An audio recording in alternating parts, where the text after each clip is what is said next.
Dans le cadre de mon intervention, en tant qu'étudiante en droit, et étant donné que le sujet disait que nous apprennent les nouveaux savoirs en sciences humaines et sociales qui pénètrent à l'UEH sur Haïti.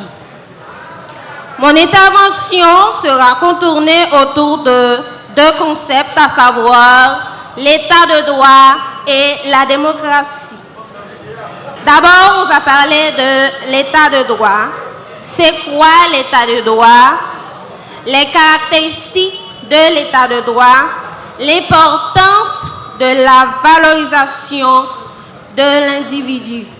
D'abord, l'état de droit à travers les contractualismes, à savoir Thomas Hobbes, Locke.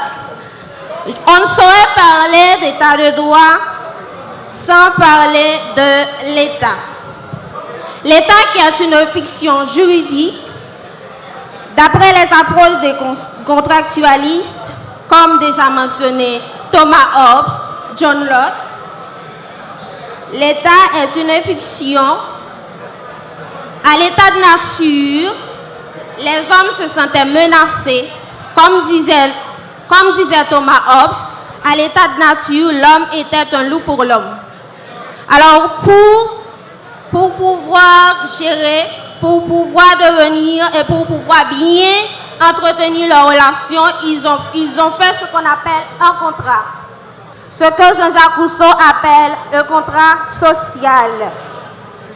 Ce contrat donne à l'État le pouvoir de gérer la cité à la place des hommes.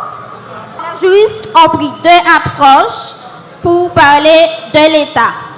Premièrement, il y a l'approche substantielle, à savoir les lois, la Constitution d'abord, les lois, les conventions, les traités, les décrets. Et l'autre approche, c'est l'approche matérielle, qui est l'espace, à savoir le territoire, la population et la reconnaissance internationale pour parler de l'État. L'état de droit, maintenant on va parler, c'est quoi l'état de droit? L'état de droit constitue un ensemble de principes directs qui prévoit que personne, y compris le gouvernement, responsable politique ou législateur, n'est au-dessus de la loi. Cela signifie que personne, peu importe votre classe, peu importe votre droit particulier, n'est au-dessus de la loi. L'état de droit ne se réfère pas à une loi en particulier, mais plutôt à l'ensemble des lois et des normes communs d'un pays, d'où l'État ou un ensemble de communautés, à savoir où on peut dire tout le monde, tous les citoyens que les institutions est tenues de les respecter, ou tous les normes, tous les principes que les institutions ou toutes les couches de la société doivent respecter.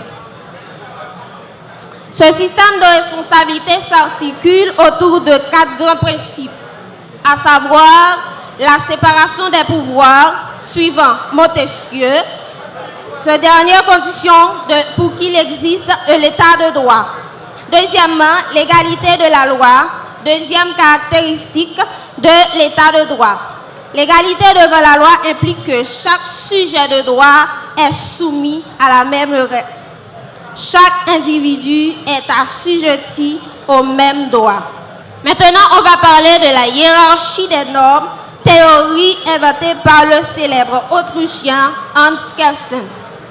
Selon la théorie de Hans Kelsen, la Constitution est la norme principale qui garantit l'état de droit.